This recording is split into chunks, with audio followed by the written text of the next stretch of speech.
Gravity Live. What's going on, everybody? Welcome back to the channel. Real Sports Updates here. Back again with another video. So, here, let's get into it. We're going live. So, we got the preseason game tonight, preseason week 1. This is going to be somewhat of a palate cleanser for me. Last time I watched Chargers football, we lost to the Raiders in that week 18 game. So it's going to be a little bit of a palate cleanser, even though it is the preseason. I'm just looking forward to watching the Powder Blues go out there and play some football, right? Let's bring in the new season, right?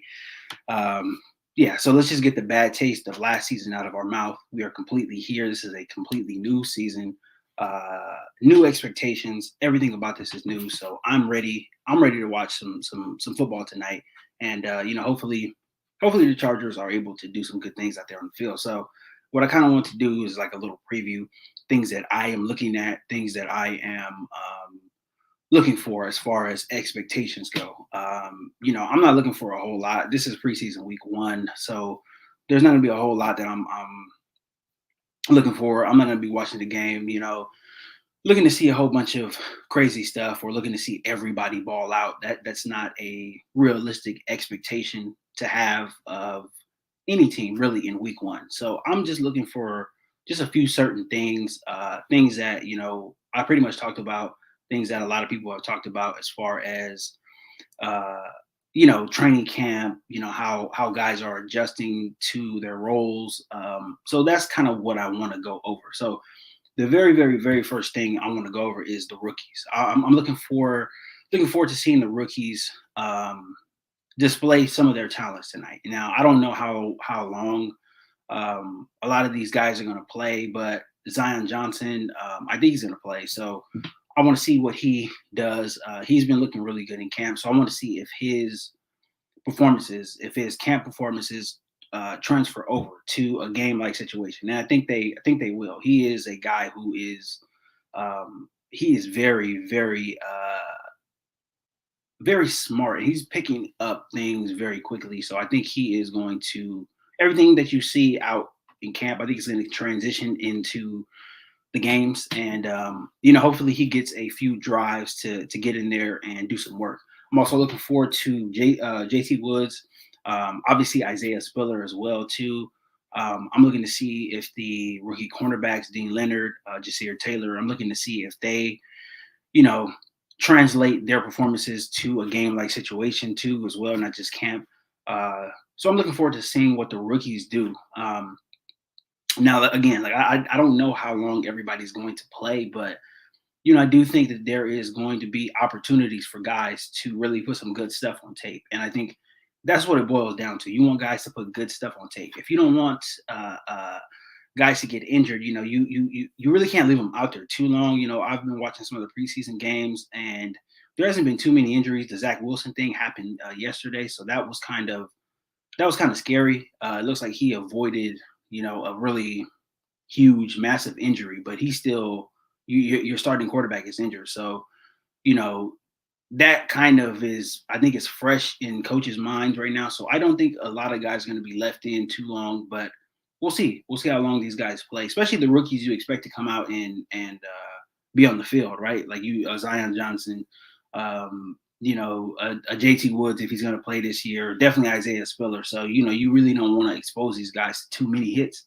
But we'll see how long they go. I think it's going to be interesting to see how well they play. I think a lot of it too. They got to get the glamour and stuff out of the way. This is probably a lot of guys' first times being at SoFi Stadium, and it is a sight to behold. So I know there's gonna be a lot of looking around and all that stuff, but once they get it out of their system, and I think they'll be able to go out there and perform the way that we expect them to perform. So definitely looking forward to seeing that. Number 2, and this is very, very interesting, and this is what I'm going to be really watching for, the Joshua Kelly situation, right? So I made the video. I thought he should be a cut candidate. And that was just based off of everything that I've seen from him past couple of seasons. But he has been, reported to have a really good training camp. They said he's in really good shape. He's been doing really well.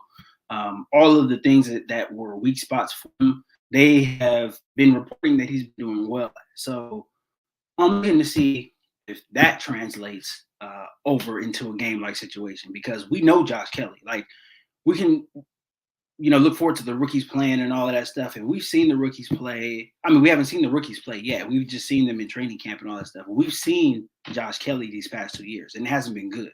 So does he put some good stuff on film tonight? That's what I'm looking forward to. I'm looking forward to seeing if this is real, if his improvement really is real, because we've heard about everything with Josh Kelly. We've heard about the training camp stuff. We've heard about all that. We've heard about him possibly being the number 2 running back, right? We've heard all of that stuff through training camp. But everything that we've seen for the past 2 seasons is not consistent with what we've heard in training camp. So I'm looking to see if he is really going to show that he's improved, or if a lot of it is just training camp stuff. Because I said in the video that he does, there are players who do practice well in the NFL, they don't play well, and vice versa. So I'm going to be interested to see how that turns out. Let's see, we got a comment here. Hope it ain't just hype for Josh Kelly. Same here. I hope it's not just hype, but we're going to be able to see very quickly, especially for running backs. It's pretty black and white for running backs when you come out even in preseason games, right? It's black and white to see if guys are really, if they're really good, or if they're just, whatever, if they're kind of okay. Especially with Josh Kelly, we've seen what he's done the past 2 years. If he does anything that is similar to, what he's been doing, or the way that he's been playing for the past 2 years, I'm not going to be sold on it at all. Because this guy, past 2 years, no vision, terrible in pass protection, and it showed up last year. That's why he had a lot of DMPs last year. Did not play, coach's decisions. He wasn't on the field. He wasn't even active for, I think, 5 games or whatever, because he couldn't pass protect. All of that stuff is reported to be behind him now, and he's supposed to have improved. So we'll see. We'll see. The only way you can tell is in games. You can practice all you want. You can be as great as you want in practice. You can do whatever it is that you want to do in practice. But you ain't going to be able to fool nobody out there when you're on the field and you're going up against a team that is not your team. You're not going up against the practice squad. You're not going up against your defense or whatever. You're not going to be able to fool nobody. So I am going to be interested in seeing what Josh Kelly does. Has he really improved? Is it real? That's the biggest thing with me. Is it real? Because if it is real, then okay, I'm going to be really excited about it. But if it's not real, then I just don't. Again, I just, maybe the Chargers can go in another direction or whatever. Austin Eckler 1, Isaiah Spiller is going to be number 2. Whether or not he starts the season as the number 2 back, he will be the number 2 back this season. So the running back position is pretty much shored up. But if Josh Kelly can give anything, as far as the number 3 position goes, because it is an important position. These running backs, they take a lot of hits. They're going to get dinged up. Even if they don't get serious injuries, they're still going to get dinged up. So you're going to have some guys, behind, even your first 2 that are going to be able to come into the game and give you some good play, right? Give you some, not just yards, but you're going to have to pass protect, catch the ball out of the backfield, do all of those little things. So if some of that is on display tonight, I'm going to be really excited. But, we will see. We'll see. I'm definitely looking forward to that. Thank you for the comment, Joseph. Number 3. Is Easton Stick the real backup quarterback? Because I've been hearing some stuff in camp as well, too, that Easton Stick has been playing really well with the 2s. Is he the real backup quarterback? And last year, I seen this last year, and, for the coaching staff really likes Chase Daniel. But Chase Daniel is washed. He was never that great of an NFL quarterback. He's around because he is a good teammate. He's a good locker room guy and stuff like that. But as far as the play on the field, I don't think he is. I think he's done. I think he's washed. So does Easton Stick step up to that real number 2 backup? I made a video about this what was it, last month? Maybe a couple of months ago now, about the Chargers trading Easton Stick, right? Getting the draft pick for him if they're not going to make him the backup. because at that time the Chargers had just re-signed Chase Daniel to another 1-year deal to, I guess, be the backup behind Justin Herbert. But does Easton Stick beat out Chase Daniel? That's one of the things that I'm looking forward to seeing as well too, and I think he should. Easton Stick put some good stuff on tape last year in the preseason. He really balled out, and I think it makes sense for him to be the backup behind Justin Herbert because his game resembles Justin Herbert more than Chase Daniel does. Chase Daniel is a short, he's short, he's fat, he doesn't have a big arm. He has command of the offense and, he knows the offense and all of this stuff. But I mean, really, what good does that do if you can't play, right? I mean, you can learn all you want to, but if you can't play, then what the hell? Like, I don't know. It just doesn't matter. I think to me, that's a little bit overstated. I hear, the commentators talking about that. It's overstated. If you're short and you're fat and you can't play, then what the hell? You can know the offense like the back of your hand. You can know every single read to every single play. But if you can't play, then what? I mean, you're a coach, right? So whatever. But Easton Stick, his game resembles Justin Herbert more than Chase Daniels does. So I think Easton Stick is in line to be the number 2 quarterback. Now, it can get complicated. I think he's going to be a free agent coming at the end of this season. So do the Chargers re-sign Easton Stick? And that's something that I would probably do. I obviously wouldn't. I wouldn't even brought Chase Daniel back this year. That was probably a Justin Herbert call. I think Herbert really likes him. I think he's pretty good friends with him. So it seems like a Herbert call. But the reason why he was brought in last year was to help Justin Herbert adjust to this offense because I guess Chase Daniel knows this offense really well. He's played under Lombardi, a couple of times. I think in Detroit and obviously when he was in New Orleans. So that's what they brought him in for last year. But Justin Herbert set franchise records last year, over 5,000 yards, 38 touchdowns. He knows the offense pretty damn well to be putting up those numbers. So, I mean, Chase Daniel is not really needed anymore. But he is a locker room guy. And like I said, that was probably Herbert's call to get Chase Daniel re-upped. But to me, Easton Stick is the clear number 2 as far as quarterbacks go. If, knock on wood, God forbid anything happened to Herbert or whatever, even if he had to go take a piss, right, and he missed a series, I want the Chargers to throw Easton Stick in there rather than Chase Daniel because I've never seen anything from Chase Daniel. He's been in the league for 14 years. I haven't seen anything that's really impressive. So, I mean, Easton Stick is the real backup. So, we all know this. The fans know this. But as far as the coaching staff, front office, and all that stuff, I think they're going to have to come along and, get on board with this. Easton Stick is the real backup. So, we'll see what happens. But I am interested in watching Easton Stick play. He did do some good things last year, and I'm looking for him to do some good things again this year. So that's going to be exciting for me. Again, the undrafted free agents, I am looking forward to seeing who pops. Now, a lot of people know, there's a couple of guys who I kind of want to see as far as the running backs go. Leedy Brown, and Marks. I want to see both of them play. I want to see who stands out, who sticks out. There's a couple other guys too, a couple other undrafted free agents. I think a couple of offensive linemen, a couple of defensive linemen as well too. I want to see who sticks out, and that's pretty much what it is with undrafted free agents. Who sticks out on film? That's the way you're going to be able to get eyes on you, is to be able to perform in these preseason games. Who sticks out to you? And that's pretty much it, because again, you can do as much as you want in practice, but who sticks out in games?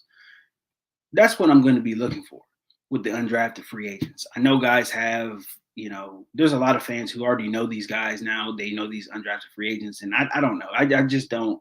Most of these guys are going to get cut. So whoever makes a team is a guy I'll pay attention to, but most of these guys are going to be cut, and that's just the reality of the NFL. But I'm looking to see who stands out, while I'm watching the game. Who stands out on film, right? Who stands out in their position? Who makes you look and say, oh, wow, who is that guy? That's really what I'm looking for because, I was watching the Colts and the Bills earlier, and the Bills got a couple undrafted free agents on their team who stick out to me. I'm watching the game and I'm like, okay, who's that guy? I don't know him, but he's making plays, right? He is making plays on this drive. He is getting to the quarterback, right? He is defending passes and all of this stuff. That's what I'm looking for. And that's kind of like how I'm watching preseason games. I want to see who these guys are, because the reality is most of these guys are going to get cut. You have to cut down. These teams have 90, what, they have 90 guys on the roster now, or 85, 90 guys on the roster, whatever it is. They're going to have to get down to 53. So you're talking about over 30 guys getting cut, right? 32 to 33 guys from every single team are getting cut. So most of these guys are going to get cut, but whoever makes the most plays on film, whoever stands out the most on film, if you're a GM, if you're a coach, you turn on these preseason games and an undrafted free agent keeps popping up on film, keeps popping up, making plays, popping up, making plays, popping up, making plays. You're going to ask who this guy is, right? And then those are going to be the guys who get opportunities as the year goes on, right? This year, possibly next year, maybe get invites to training camp, things like that. So that's kind of what I'm looking for. I'm not looking for anything specific. Not, you can't really do stats in preseason because it's not really about that. You just want to see if guys are going to play well. You want to see if guys are going to do their job, and especially with the undrafted free agents too. You want to see how well guys are adjusted to the NFL and how comfortable they look. I think that's one of the things too. I want to see how comfortable some of these guys look, because in some of these games that have went on, some of these preseason games that have went on, there's a lot of guys who don't look comfortable. And that's not just for rookies. There's a lot of guys who have been in the league that don't look comfortable. Daniel Jones, for example, he didn't look comfortable the other night. And I know Daniel Jones ain't the greatest quarterback ever, but I mean, he just did not look comfortable doing what he's doing. He is supposed to be the quarterback of the team, and he just did not look comfortable in his role. And I know learning a new offense and all of that stuff, but how comfortable do you look? How natural do you make it look out there? That's what I'm looking for, because there are going to be guys, there's always a few, maybe a couple.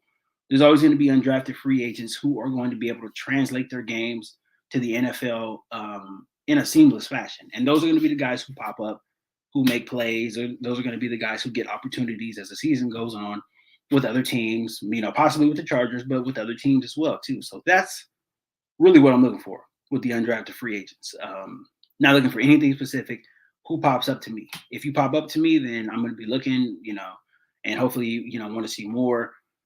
But I mean, I think that's really all you can look for when you're talking about undrafted free agents. You can just look for guys who pop to you. That's pretty much it, because there's so many of them, right? 30 teams are going to be cutting 30 guys. So, how many guys? That's over what? I don't 600 guys or whatever it is, right? So you just have to look and see who pops. Who pops? That's pretty much all I'm looking for. Now, the right tackle position is another position that I'm kind of looking for. I don't know if Trey Pipkins is going to play. I'm pretty sure Storm Norton is going to play, because Trey Pipkins has been taking most of the first team reps at right tackle. So I know that Storm Norton is going to play a lot of this game. I'm interested to see if Trey Pipkins does play. I don't think he is, as of yesterday, I don't think he was on any injury report stuff, and he hadn't been sitting out of practice. So he is healthy. So I think he could play. But I'm looking forward to seeing how Trey Pipkins handles himself at the right tackle position, because I don't know if you guys remember, and I'm sure a lot of you guys do remember last year. Remember the last preseason game of last season against the Seattle Seahawks? That was the worst I had ever seen Trey Pipkins play. That was something like I had never seen and I can't remember if he was playing left or right tackle. I think he was playing left tackle in that last preseason game, because I don't think Rashawn Slater played that game, but he looked awful. He was terrible. He was absolutely terrible. He was getting beat by guys who didn't make the Seattle team last year. And that Seattle team wasn't a great team last year. So he was getting beat by guys who were going to be unemployed the following day, right? So that was not a good sign at all. There was a lot of fans who were calling for him to be cut. I was one of them too, because that's the last bit of play that I see from you before cut time comes. You gotta go. You gotta go. He was awful against the Seattle team last year. He was awful. So I'm looking forward to seeing if he handles himself well. Now, I've been reading all the stories. He's been working out with pretty much exclusively working out with Rashawn Slater all off season. Rashawn Slater and his trainer all off season. He's been trying to refine his game. He's been trying to, do the little things that really will help him out at that right tackle position. And apparently he's done enough because he's been taking all of the first team snaps. He's been taking all the first team snaps with the ones on offense. And I haven't heard anything negative about him. And that's kind of the way that I treat it with Trey Pipkins. If I don't hear anything negative about him, if I'm watching the game and I'm watching him and I don't see guys running around him or through him and I don't hear his name being called, that's a good thing. And that's kind of how I treated it with Storm Norton last year as well too. If I didn't hear Storm Norton's name all game long, to me that means he was having a good enough game to where he wasn't being exposed.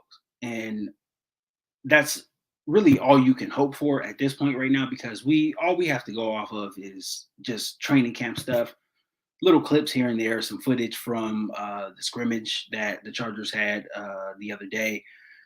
But that's pretty much all we have to go on as far as this now. There is, plenty of game tape. There's plenty of, stuff on film from the past few years, and a lot of it hasn't been good.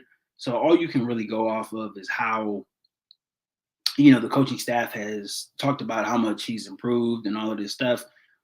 Really all you have to go off of. But again, once you get into live action, things are different. Things are different. This is not, a training session. You're not training with your trainer. You're not in the weight room lifting weights. You're not doing any of that stuff. You're playing actual football. Guys are coming at you. Guys who are trying to make a team. Guys who are trying to feed their family.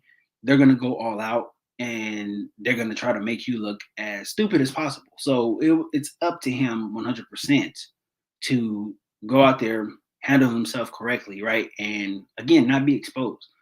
Not have another, Seattle Seahawks debacle. Because at this point, if right tackle is not filled, then we're going to have a really big question going into the regular season. And, it's going to be a question that is probably not going to be able to be answered just on the roster. I don't know if Brandon Staley would want to throw, Jamari Sawyer in, but, I just don't. The right tackle position has to be taken care of. And again, I don't care who plays it. I'm not a huge fan of Pipkins or Norton. I'm neutral. I don't care which guy plays it, but whoever plays it has to play it at a starter level. That is the only way the Chargers are going to have success. That is the only way the Chargers are really going to want. That's the only way the Chargers are going to get to where they want to get, is by having that spot shored up. And again, I don't care who plays it, but the right tackle position has to be taken care of. You cannot have a weak link. You cannot have a weak link as the right tackle position all season long. And there's only so much you can do as far as schemes go. You can scheme up if you have a weak tackle, a weak right tackle, weak left tackle. You can scheme some stuff up for a game, right? For a game or two, you can scheme some stuff up. You can change your offense. You can give them help. You can chip, right? You can put tight ends on the side that you need them on. You can do that type of stuff. But as far as long-term success and just getting through a 17-game season, you need your right tackle to do their jobs. You cannot have a weak link at the right tackle. You cannot. And at this point right now, until it is shored up and until we see with our own eyes that the right tackle position is taken care of, this is going to continue to be a worry. And this is a worry for me now. This was a worry for me last year. This was a worry for pretty much all the Charger fans. This was a worry for us because this was not taken care of. Teams know the weaknesses of both guys, of Pipkins. They know the weaknesses of Storm Norton, particularly the AFC West teams. They know They know how to attack these guys. They know how to get past them. So again, this is a worry, and it's going to be a worry until I see it shored up. The Chargers have one of the best offensive lines in football, but it is so crazy that the right tackle position is clearly the weakest link on this offensive line. And this is the thing that can derail the entire season. Like, if you don't believe that this can derail the entire season, you're crazy. All it takes is one more Storm Norton performance against Max Crosby for the season to be derailed, right? For Justin Herbert to take a bad hit, for him to get concussed or something, or to take a bad hit, or for him to have his knee buckled, or something terrible can happen. And this right tackle position should not be played with. It should not be played with. It should not be messed with at all. And this is going to be solely on Brandon Staley and Tom Telesco. You cannot just, and I know I know Brandon Staley is a player's coach, and I get it, and I understand that, and I appreciate that he is a player's coach. I really do. I appreciate that he's a player's coach, but you cannot be a player's coach to the detriment of the rest of the team. You cannot just keep hyping these guys up and saying, "Oh, they're going to do fine. They're going to do fine. You can do it. You can do it. You can do it." No, no, no, no, no. Bump that. Bump all that. If both of these guys are not handling their business at right tackle, you sit both their asses down and you get somebody in there who can, right? Maybe try Jamari Sawyer out. If not, you got to hit the free agent market. You got to hit the trade market. You got to do what you need to do to get that tackle position shored up, because this is a window. The Chargers have a finite window, right? And the window is going to close. It's going to get a little smaller every year as you go along, right? But this is the window right now. This is the window for the Chargers. Chargers have this big, big window this season. This 2020 season, they have a really big window to do a lot, to get to the Super Bowl, right? To potentially win the Super Bowl, bring that Lombardi to LA. This is what they have right here. So, oh shit.